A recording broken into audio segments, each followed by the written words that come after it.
పశ్చిమాసియా west ఏషియాలో America జరుపుతున్న యుద్ధంలో అత్యంత కీలకమైన పార్ట్నర్ సౌదీ అరేబియా. ఎందుకంటే వెస్ట్ ఏషియాలో ఆర్థికంగా అలాగే స్పిరిచువల్గా కూడా లీడర్ సౌదీ అరేబియా. ఆ సౌదీ అరేబియానే అమెరికాకు దూరం అవుతుందా, ఈ వార్లో అమెరికాకు కలిసి రాను అని అంటోందా అనే ప్రశ్న ఇప్పుడు ముందుకు వస్తుంది. చాలామంది టాప్ ఎక్స్పర్ట్స్ ఈ అనుమానాన్ని వ్యక్తం చేస్తున్నారు. దీనికి కారణం ఇటీవల జరిగిన 3 పరిణామాలు. మొదట్లో అమెరికా ఓపెన్గానే చెప్పింది, ఇరాన్ పైన ఇంకా గట్టిగా యుద్ధం చేయమని సౌదీ అరేబియా చెప్తోంది అని వార్తలు వచ్చాయి. ఇరాన్ను చావబాదాల్సిందే అని సౌదీ అరేబియా కోరుకుంటోందని. అలాంటి పరిణామాల నుంచి ఇందుకు పూర్తి విరుద్ధమైన డెవలప్మెంట్స్, కంప్లీట్లీ కాంట్రేరియన్ డెవలప్మెంట్స్ ఇప్పుడు జరుగుతున్నాయి. ఒకటి, పాకిస్తాన్ ముందున్న మీడియేషన్లో, ఈ చర్చలలో అమెరికా ఇరాన్ల మధ్య జరుగుతున్న పీస్ టాక్స్లో కీలక భూమిక పోషిస్తోంది సౌదీ అరేబియా. సౌదీ అరేబియా, తుర్కీలు కూడా, సౌదీ అరేబియా, ఖతార్, తుర్కీ, ఈ 3 దేశాలు కూడా కీలక భూమిక పోషించే, అందులో టాప్లో ఉంటుంది సౌదీ అరేబియా. అంటే వార్ను కోరుకున్న దేశము అని వార్తలు వచ్చాక ఇలా వార్ ఆపడానికి మీడియేషన్లో చురుకైన పాత్ర పోషిస్తోంది సౌదీ అరేబియా. రెండవది, ఈ వార్ మొదలైనతోనే అమెరికా బేస్లున్న ఇతర గల్ఫ్ దేశాలపై ఇరాన్ అటాక్ చేసింది. యుఏఈ, సౌదీ అరేబియా, ఖతార్, అలాగే అన్ని బహ్రెయిన్, ఈ దేశాలపైన అటాక్ చేసింది. అయినా కూడా Iran supreme leader Ayatollah Ali Khamenei అంత్యక్రియలకు సౌదీ డెలిగేషన్ వెళ్ళింది.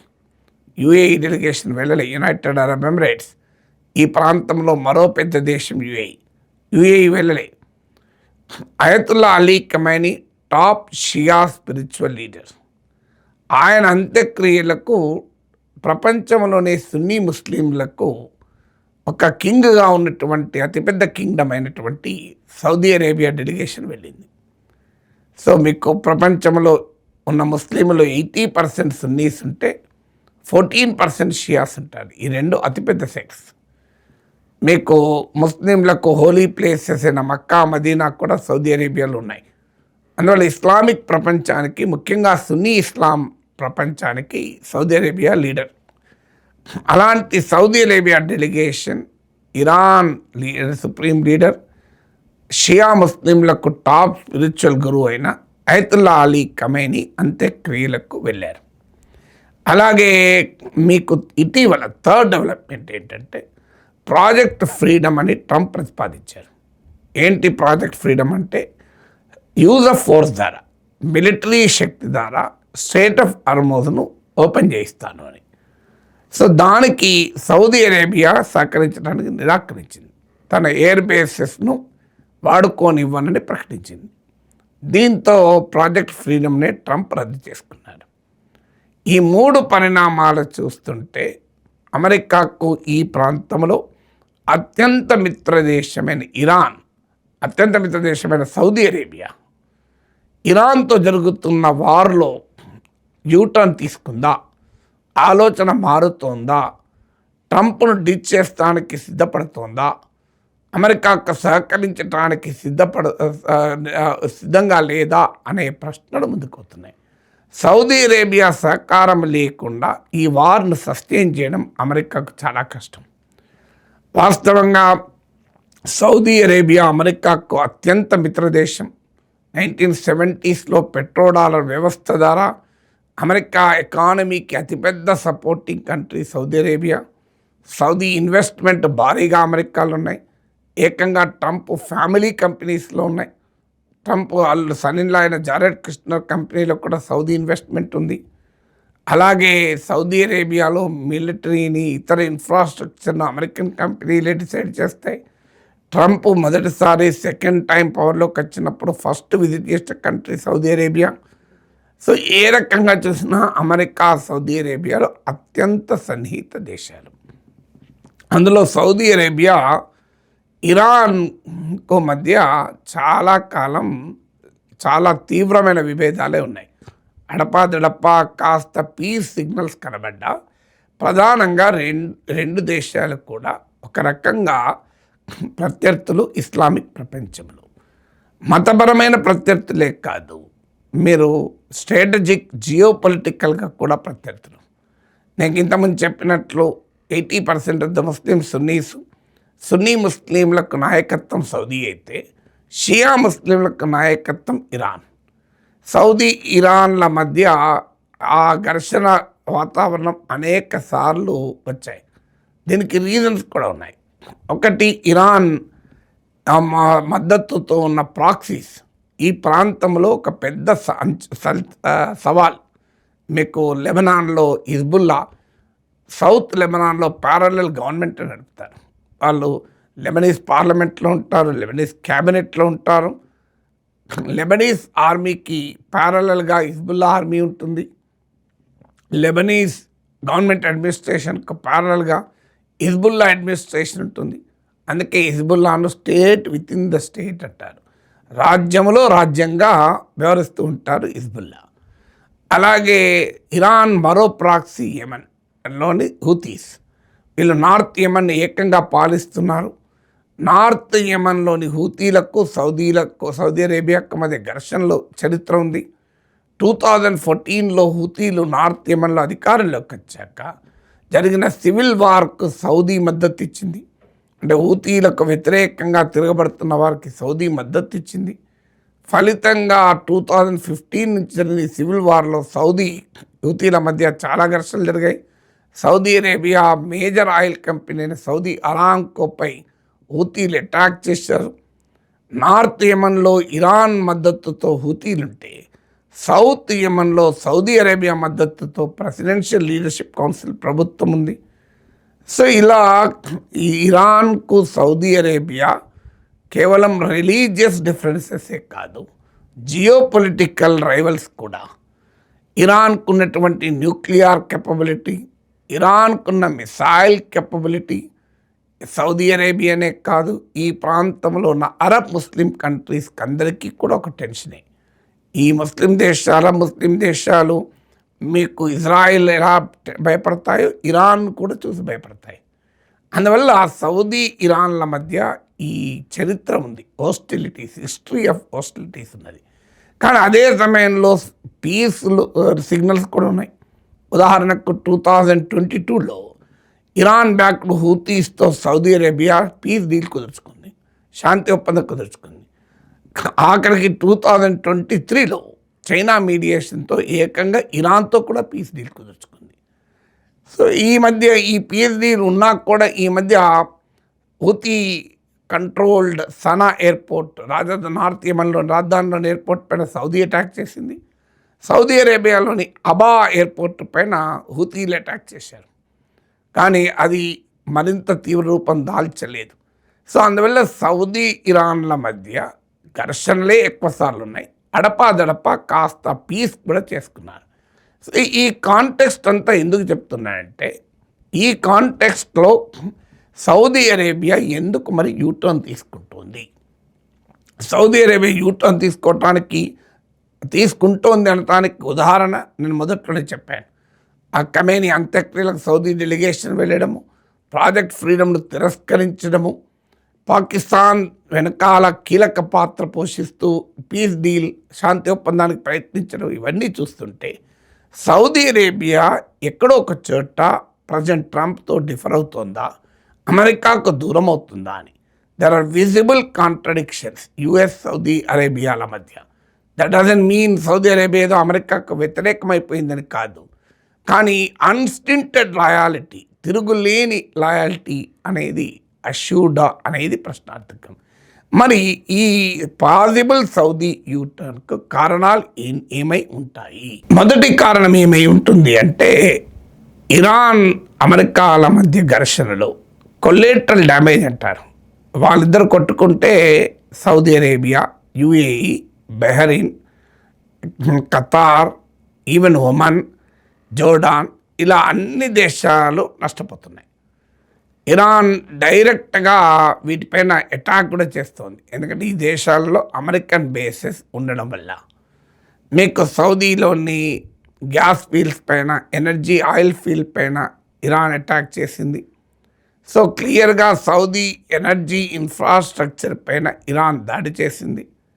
ఈ వార్లో సౌదీ అరేబియా ఏ స్థాయిలో లాసెస్ అనుభవిస్తుందంటే ఈ ఫైనాన్షియల్ ఇయర్ ఫస్ట్ క్వార్టర్లో ఏకంగా Saudi Arabia budget fiscal deficit ద్రవ్యలోటు ఎదుర్కోవాల్సిన పరిస్థితి వచ్చింది.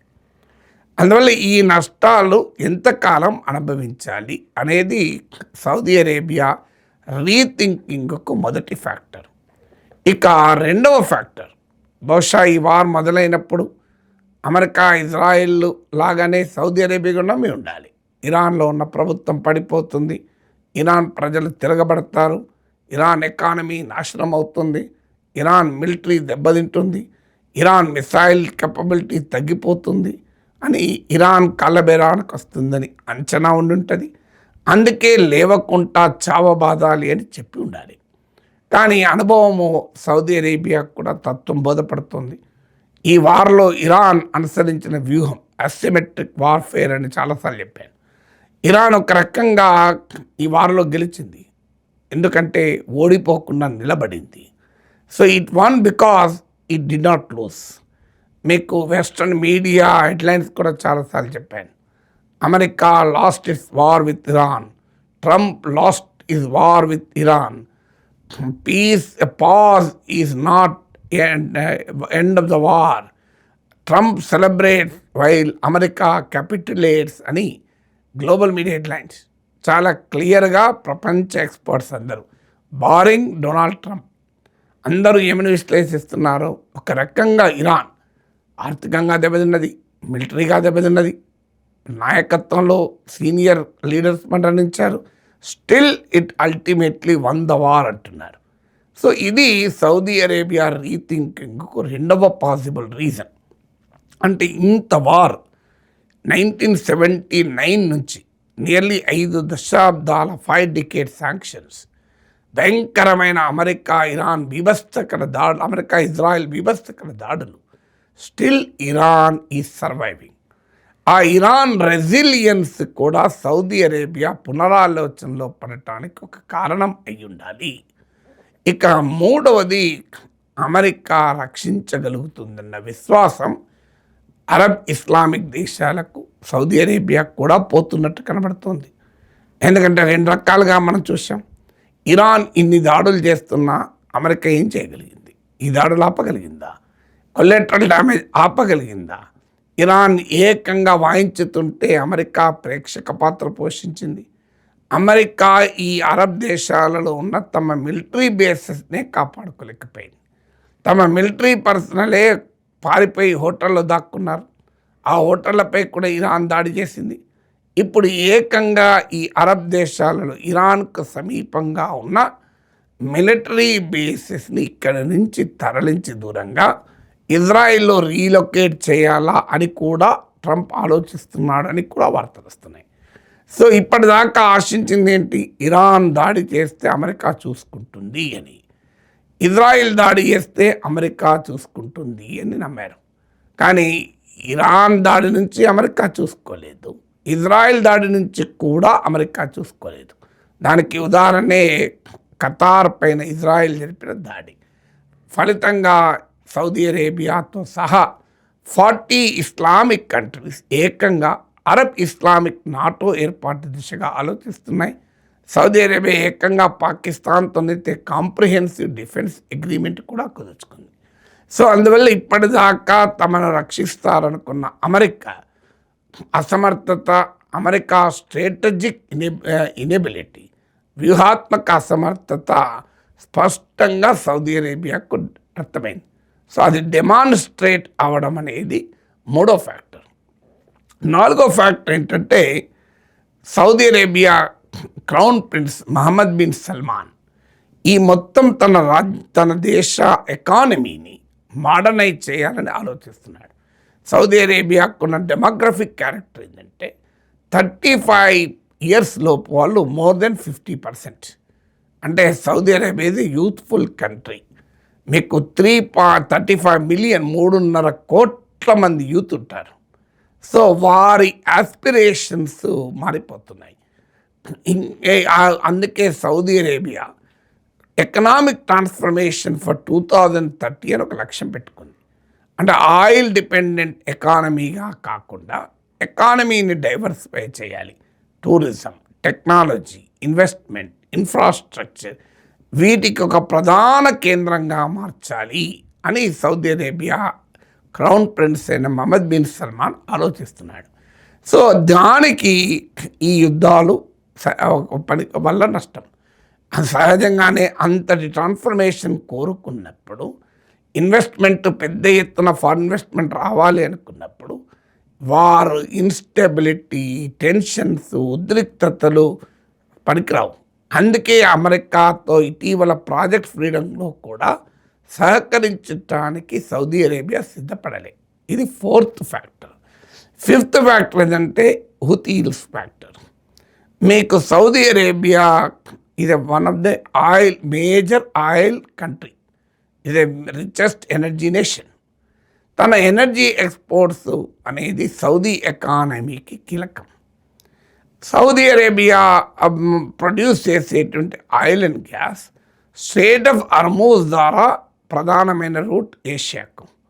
ఇరాన్ ఈ వార్ మొదలు కావడంతో స్ట్రెయిట్ ఆఫ్ హార్మూజ్ను మూసేసిన తర్వాత సౌదీ అరేబియా కాస్త ఈ క్రైసిస్ తప్పించుకోగలిగింది. ఎలా అంటే సౌదీ అరేబియాలోని ఈస్టర్న్ పార్ట్లో ఉన్న ఆయిల్ ఫీల్డ్స్లో ప్రొడ్యూస్ చేసిన ఆయిల్ను పైప్ లైన్ ద్వారా వెస్ట్రన్ కోస్ట్ అనే యాంబు పోర్టుకు తీసుకొచ్చి అక్కడి నుంచి రెడ్ సీ, ఈ వెస్ట్రన్ కోస్ట్లో రెడ్ సీలో పెద్ద తీరాన ఉంది యాంబు పోర్ట్. సో పైప్ లైన్ ద్వారా ఆయిల్ ఇటు నుంచి అటు పట్టుకపోయి రెడ్ సీ ద్వారా మీకు కాస్త లాంగ్ రూట్ అయినా యూరప్కు, ఏషియాకు బాబెల్ మండబ్ అనే స్ట్రైట్ ఉంటుంది రెడ్ సీలో. ఇలా ఎలాగైతే ఇక్కడ స్ట్రెయిట్ ఆఫ్ హార్మూజ్ ఉంటుందో అక్కడ బాబెల్ మండబ్ అంటారు. సో దాని ద్వారా యూరప్కు, ఏషియాకు ఆయిల్ సప్లై చేయగలిగింది. సో ఇరాన్తో పెట్టుకుంటే స్ట్రెయిట్ ఆఫ్ హార్మూజ్ మూసేస్తారు కనుక ఈ ఆల్టర్నేట్ రూట్ పెట్టుకుంది. కానీ ఇరాన్తో ఘర్షణ పెరిగితే ఈ ఆల్టర్నేట్ రూట్ కూడా ఛాలెంజ్ అవుతుంది.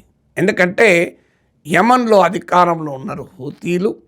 ఎలాగైతే స్ట్రెయిట్ ఆఫ్ హార్మూజ్ ఇరాన్ కంట్రోల్లో ఉంటుందో ఈ బాబెల్ మండబ్ స్ట్రైట్, రెడ్ సీ మీకు ఇరాన్ మిత్రపక్షమైన హూతీల కంట్రోల్లో ఉంటుంది. ఇటీవల ఇజ్రాయిల్ హమస్ పైన జరిపిన యుద్ధ సమయంలో కూడా హూతీలు రెడ్ సీను ఆపగలుగుతామన్న తన సామర్థ్యాన్ని ప్రదర్శించారు. 2015 యమనీ సివిల్ వార్లో కూడా సౌదీ అరేబియా బ్యాక్ డిసిడెంట్స్ హూతీలకు వ్యతిరేకంగా తిరగబడుతున్నప్పుడు కూడా ఇలాగే రెడ్ సీని ఆపగలిగింది Houthis. So Houthis have demonstrated capability to choke Bab el Mandeb. So అందువల్ల ఇరాన్తో ఘర్షణ పెరిగితే స్ట్రెయిట్ ఆఫ్ హార్మూజ్ మూసివేయడమే కాదు, రెడ్ సీ రూట్ కూడా మూసేస్తే సౌదీ ఎక్స్పోర్ట్ దెబ్బతింటుంది, సౌదీ ఎకానమీ దెబ్బతింటుంది. ఇది 5వది. 6వది అరబ్ నేషన్స్ అన్నిటికీ, సౌదీ అరేబియాకే కాదు, ఇరాన్ ఒక రకంగా ఛాలెంజర్, మరో రకంగా అవసరం కూడా. It is a both challenger, threat and necessity. Threat ఎందుకు? Iran is a missile power, Iran is an emerging nuclear power, Iran is a Shia Muslim country. కానీ అదే సమయంలో ఇరాన్ అవసరం కూడా. ఎందుకు అవసరము? అరబ్ దేశాలకు ఇంక్లూడింగ్ సౌదీ అరేబియాకు ఇరాన్ ఒక్కటే శత్రువు కాదు, ఇజ్రాయెల్ కూడా శత్రువు. అందువల్ల ఇజ్రాయెల్ నుంచి థ్రెట్ను న్యూట్రలైజ్ చేయడానికి కూడా ఇరాన్ అవసరం. అందుకే అమెరికా ఒత్తిడి మేరకు ఈజిప్ట్, యుఏఈ లాంటి దేశాలు ఇజ్రాయెల్తో నార్మలైజ్ చేసుకున్నా ఇప్పటికీ సౌదీ అరేబియా నార్మలైజ్ చేసుకోలేదు. అందువల్ల సౌదీ అరేబియాతో సహా అరబ్ దేశాలు పైకేమి మాట్లాడినా, అమెరికాతో కలిసి పనిచేసినా ఎక్కడో ఒక చోట వారికి ఇజ్రాయిల్, ఇరాన్ల మధ్య బ్యాలెన్స్ కావాలి. దే డోంట్ వాంట్ ఇరాన్ పెరగవద్దు, అదే సమయంలో ఇజ్రాయిల్ పెరగవద్దు. ఈ రెండిటి మధ్య మిలిటరీ ప్యారిటీ ఉంటేనే తమకు సేఫ్టీ. అందుకే సౌదీ అరేబియా ఇరాన్ సర్వనాశనాన్ని కోరుకోదు.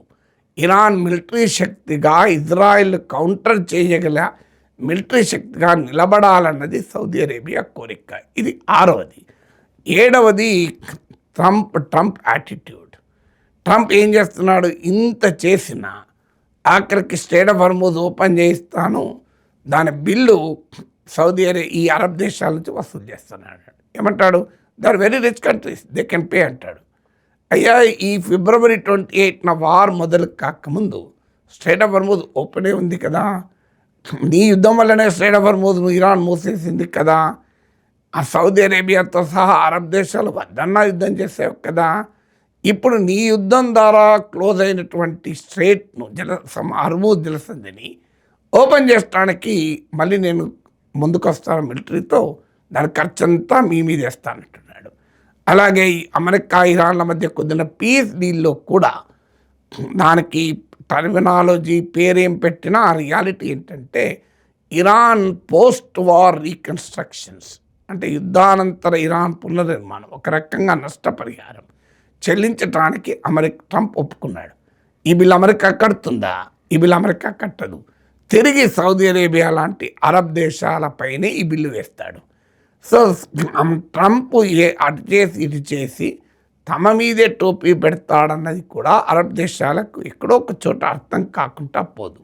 8వది నేను ఇంతకుముందు చెప్పాను, సౌదీ అరేబియా ఇది యూత్ నేషన్. 3.5 crore యూత్ ఉన్నారు, 3.5 కోట్లు. 35 years లోపు వాళ్ళు మెజారిటీ జనాభా. ఈ యూత్ అన్రెస్ట్ ప్రపంచంలో మనం రీరైట్ చేస్తుంది.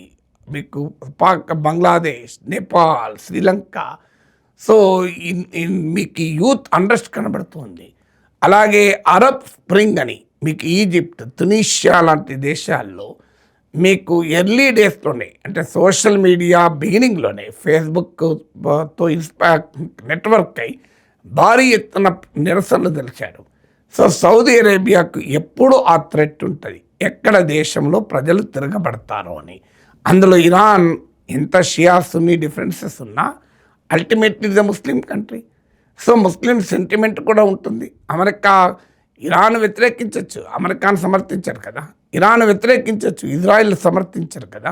అందువల్ల సౌదీ అరేబియాలో ఉన్న ప్రజలు, ముఖ్యంగా యూత్, అమెరికాతో ఇజ్రాయెల్తో అంటకాగితే అది ప్రమాదం. మీరు పాకిస్తాన్లో చూస్తున్నాం మనం, యాంటీ అమెరికన్ సెంటిమెంట్ ఎంత రౌజ్ అవుతుందో. అందువల్ల ఆ ప్రమాదము తమ రాచరిక ఆధిపత్యానికి, తమ రాయల్ పవర్కు కూడా ప్రమాదంగా ఉండే అవకాశం ఉంటుంది. గనక ఈ శత్రుత్వాల్ని ఇంకా ఎక్కువ దూరం పోనివ్వడం తమకు ప్రమాదకరమని కూడా సౌదీ రాజకుటుంబం భావిస్తుంది.